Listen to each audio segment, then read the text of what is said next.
We're back. Hey, on Mission and Hold Fast. I'm Pastor Parker, and I'm in the Willet, but you'll notice it looks a little bit different. It looks different because you're not here with me. And so many things for us in this season have looked different. You didn't expect for school to look different. You didn't expect for youth group to look different, for sports to look different. Everything seems like it's looking different right now because of what's going on in our society and what's happening with COVID-19. And so we know that this is different. Like, we just want to say that. We're going to be putting out content every Monday, and we have a lot of hopes and dreams behind that content, but we just want to address the fact that this is different. And not only is it different, but it's not ideal. This isn't what we want to be doing either. We want to be here with you all, filling this space with our bodies and being able to lift up the name of Jesus and come together and worship again and be in small groups and play death ball and spike ball and play in the gym and all of the things that bond us and connect us.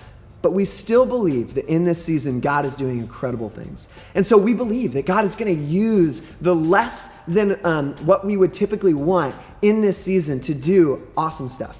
So guys, this is what we got going on for you. Every Monday, we're going to be putting out content. And the hope is that you guys would continue the conversation after this stuff. That it wouldn't just stop here on your device, but that you would have conversations with friends and family and your small group leaders. And that you would use this stuff to connect with other people, and that the conversation wouldn't just stop here, but that it would continue. And that instead of just coming to youth group, maybe youth group would go and spread throughout the city of Ventura. Maybe your little home would become a place where God's presence fills just like he used to here in the Willet with us. And maybe that place would be the place where you encounter Jesus every day. So we're hopeful, we're excited. One of the things that we're going to be doing to help you guys stay connected with your leaders is we're going to be doing something called Ice Cream Socials. This is a great opportunity for you to connect with your leader. What it is that you're going to be able to just text or go online to venturamissionary.com/students, and then there's a tab called Ice Cream Socials. You just fill out some light information like your address, your name, your number, all that good stuff. And we're going to come and we're actually going to bring you either ice cream or Starbucks,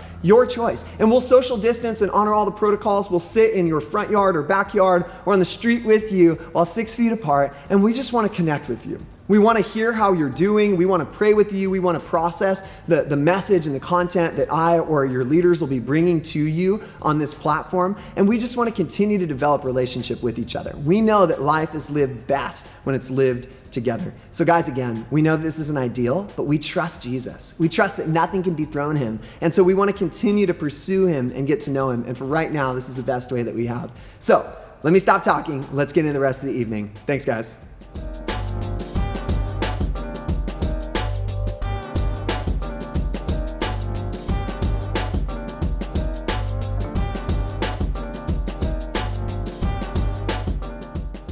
Happy Monday, everyone. I'm Elijah, an 8th grade boys leader, and I attend Hold Fast. I'm really excited to be able to be in the spotlight this week. I just want to talk a little bit about what it means to be a disciple and how following Jesus has shaped my story. To be a disciple means to be a follower or a student, and as I'm sure you all know, an eager student wants to learn and accomplish their assignments to the best of their ability. But being a student of Jesus is a little bit different than being a student at school. School has an end. We all go home after that last bell. But life with Jesus goes on forever, and he teaches us things all the time around the clock. One thing Jesus teaches us is serving.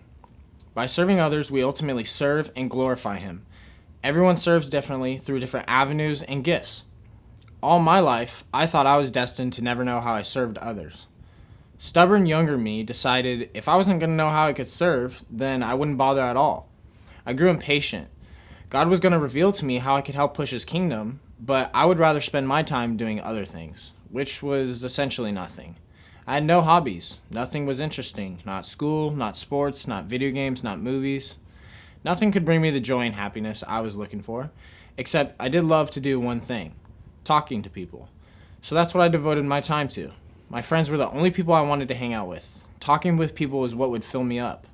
Although not a horrible hobby, the problem was that my social life became my idol. I also became lazy and unashamed, saying what I want when I want, with no remorse or care for anybody's feelings, acting not how a disciple of Jesus would act. As of these past couple years, God has shown me through his word and prayer and serving opportunities that the younger me who was so careless with his words isn't who he wants me to be.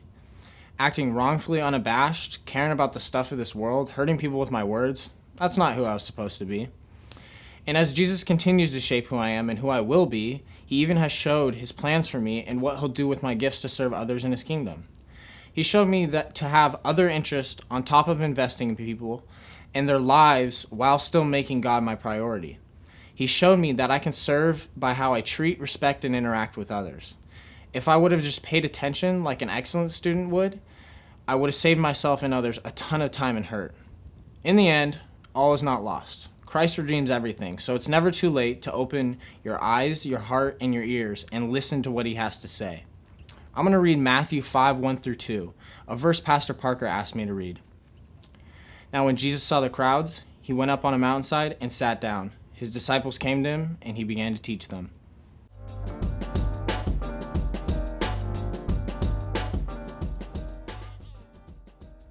So my name is Pastor Parker, and when I was a student in school, I remember I would ask all of my teachers kind of the same question. I would ask them seriously, when am I ever going to use this? Maybe you're like me, and that's a question that you've asked teachers. Maybe you're homeschooled and you would ask your parents this. I remember sitting in math class, and my teacher one day starts singing the tune of Pop Goes the Weasel, and I'm thinking, what is this crazy lady doing? And then she starts telling us about the quadratic equation, and I just keep thinking, what is she talking about? When am I ever going to use the quadratic equation in my entire life? See, I wasn't a very good student until about my junior year of high school. Everything turned around. And before that, I didn't take teachers seriously at all. So maybe you're like me, or maybe you judge people like me, right? Maybe you take school really seriously, and man, bless that, we honor that. But I think that oftentimes what all of us do, whether you're like me or not, is we do something similar to what I did with my teachers to Jesus. Here's what I mean. We wonder if we're ever going to actually use what Jesus is saying and what he is teaching. So we wonder and we think, seriously, Jesus, instead of taking Jesus seriously. So we find ourselves at this point where we're continually asking him this question. Seriously, Jesus? Like, what are you talking about? And how am I going to use this stuff? See, Jesus says some interesting and hard things. He says, man, when someone punches you in the face, turn to them the other cheek also, and don't punch him back. And you go, seriously? Jesus talks about storing up treasures on heaven where moth and rust don't destroy, and not stockpiling stuff and wealth here on earth. And you go, seriously, Jesus? Like, a fat bank account is the best way to live and the best way to be human. He says, I am the only way to the Father. No one has access to him except through me. And you go, come on, Jesus, seriously? What about good people who don't know you or who reject you? You're seriously going to let them go to hell? And we question Jesus. And instead of taking Jesus seriously, most of us just ask him, seriously, Jesus? Can you be right about that? When am I ever going to use this stuff? See, here's the problem. We spend so much time wondering if Jesus was serious, we never actually apply it, and we never actually take Jesus seriously. We hear what he says, but we don't do what he says to do. James, the brother of Jesus, says this. We're actually going through the book of James as a church on Sunday mornings. And so we've been studying it, and I've been really hit by this. It's chapter 1, verse 22. He says, don't just listen to God's word. You must do what it says. Otherwise, you're only fooling yourselves. See, being a Christian isn't just about listening to and thinking about what Jesus and the writers of the Bible had to say. It's about taking Jesus seriously and doing what he told us to do.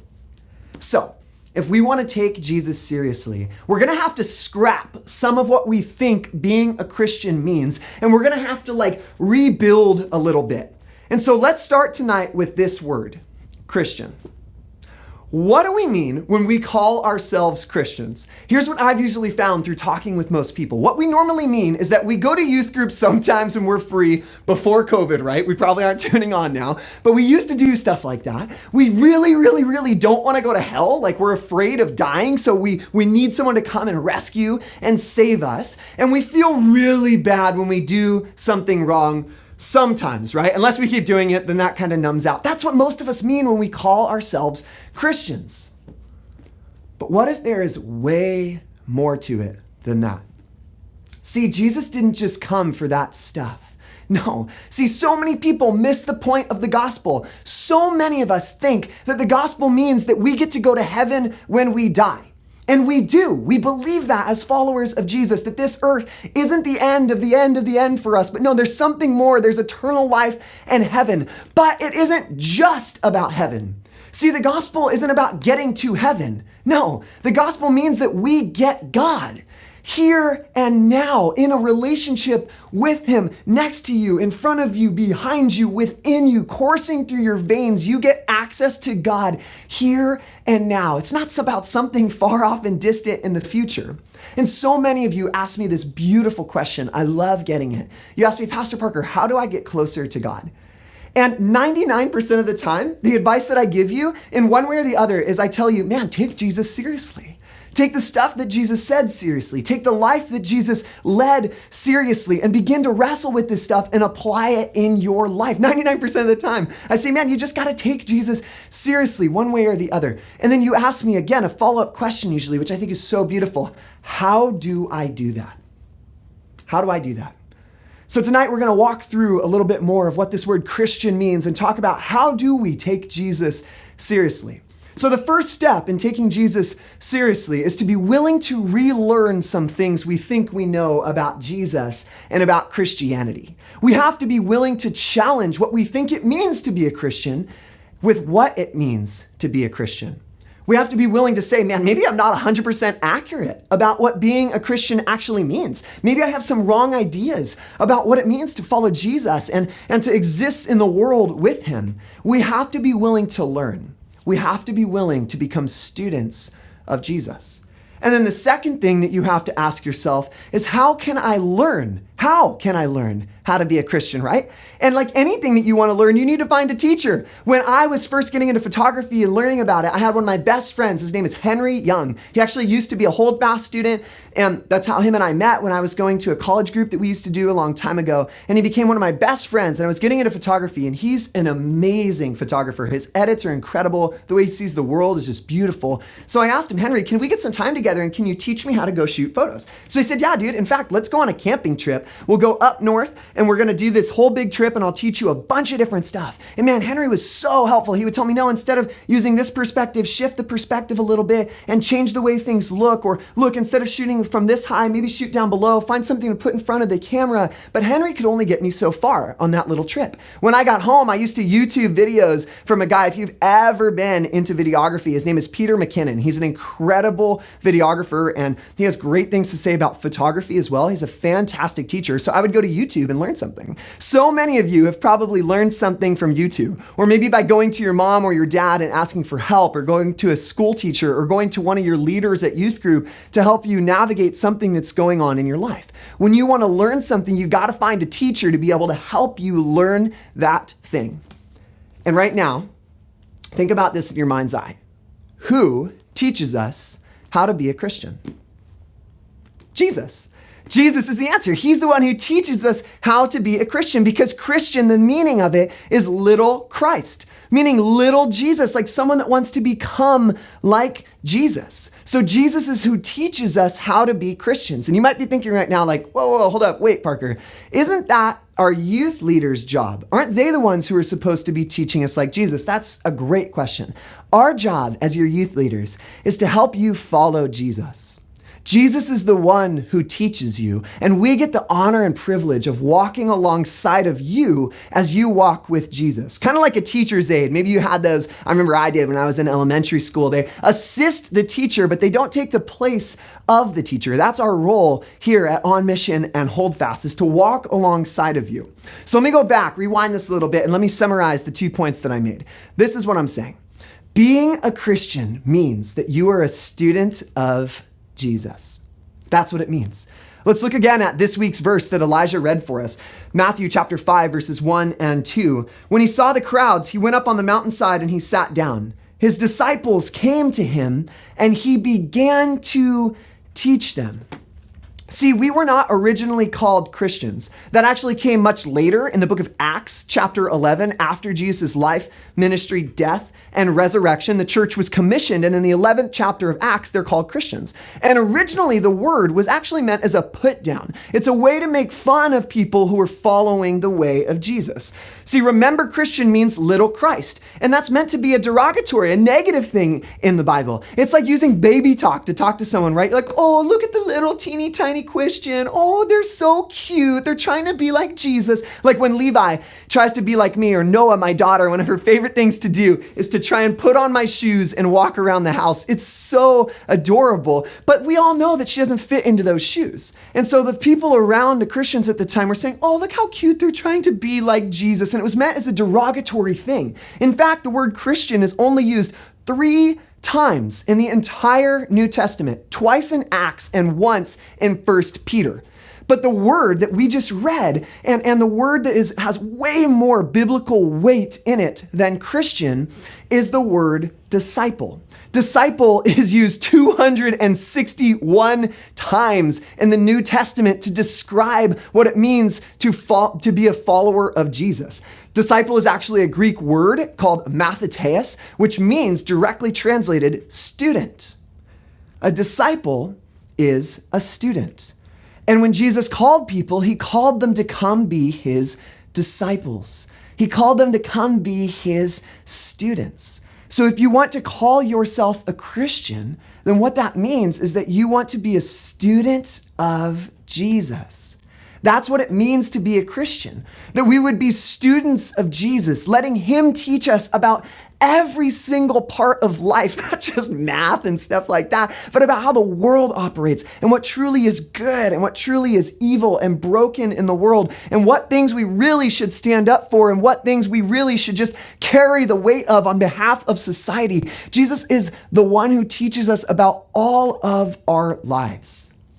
So what this means, if we want to call ourselves Christians, disciples of Jesus, students of Jesus, is that we have to stop saying, seriously, Jesus, to everything that Jesus says, and we have to start taking him seriously. So you don't spend the whole time that you're in class, when we used to be able to go and be in person in class, right? Questioning your teacher. When you do that, man, we call those people like time wasters. I used to do that in high school, so you could waste the time, so the teachers hopefully wouldn't get to the homework, ask a bunch of meaningless questions. But man, when you do that, it just wastes the time for the group around you. There are times for meaningful questions. Oh my gosh, yeah. And Jesus, so many people asked him questions. His disciples asked him so many questions every day. Jesus, what do you mean by this? How do I interpret that? How do I live that out? All of this stuff. But meaningful questions come from learning about what the teacher is offering you. So this series will be about learning from Jesus. This series will be for you no matter where you're at on your journey. If you want to take your relationship with Jesus seriously, or you're still thinking, seriously, Jesus? Wherever you're at, this will be a series for you. We are going to learn about life from our teacher, Jesus. And this is how we're going to do it.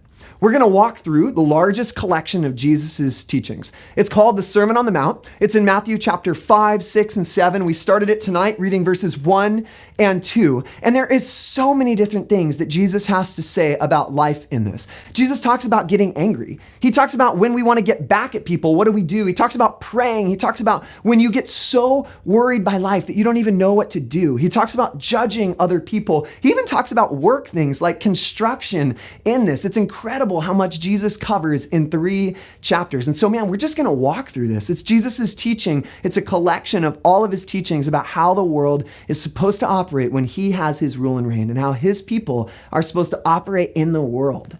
So we're going to take the posture that his disciples did in Matthew 5, 1 and 2, our verse for the week. We're going to come to him and we're going to let him teach us. That is the first step to taking Jesus seriously. Coming to Jesus as students and being willing to let him teach you. That's what these guys did in Matthew 5, 1 and 2. They followed Jesus up the mountain. They chose to sit down with him, take the posture of a student, and receive from Jesus what he had for them, learning from Jesus. This series will help us go from thinking, seriously, Jesus, to taking Jesus seriously. This series is going to challenge your view on life with our teacher, Jesus's view about how life should be. But man, you got to be willing to be a student of Jesus and learn from your teacher. That is the first step of this. So let's do this together. Let's learn together. We want to continue the conversation and provide meaningful spaces for us to be able to talk even while we're social distancing and everything that's going on in the world with COVID. We still believe that, man, we have got to do this together. Jesus gathered disciples together and asked them to live their lives together and have conversations about what Jesus was talking about together, to be like a cohort, to be with students with each other like a class, moving and talking and processing together. We've all found out that through social distancing, oh my goodness, it can be so challenging to figure out, how do I do this alone? How do I go through school alone? Distance learning has showed us that it's so hard to do that, right? So, hey, one of the greatest ways that we're gonna be able to do that is through what we're calling ice cream socials. These are just these incredible times, you heard about it at the very beginning of this, where our leaders are gonna be able to come to your place, be safe and social distance, bring you Starbucks or ice cream, and have conversations about the content that we're putting out on Mondays. So we can continue the conversations and wrestle with you guys and just like be in a space together. And man, that blesses your leaders. Hopefully it blesses you too. We miss you so much. We pray for you every day. We long to be back together with you. And so this is the greatest way for you to do that. You can go online to venturamissionary.com/students, and there's a bunch of information there about ice cream socials for you to get signed up and connected, or just text your leader. The other great way that you could stay connected and continue the conversation is by following us on Instagram. We're going to be putting out stuff for you to be able to use to have conversations with your friends about this stuff and your families, and to continue with your leaders. Or man, just text your leader. Text me. If you have my number, text me. If not, text one of the leaders that you know. And if you need it, just DM us on Instagram, and we would love to get you connected with your leader. So guys, thank you for being a part of this, for leaning into Jesus, for choosing to come and sit. This is the first step towards actually being a Christian, a disciple, a student of Jesus, is coming and learning from Jesus. So we love you. Grace and peace. We cannot wait to be back together with you guys.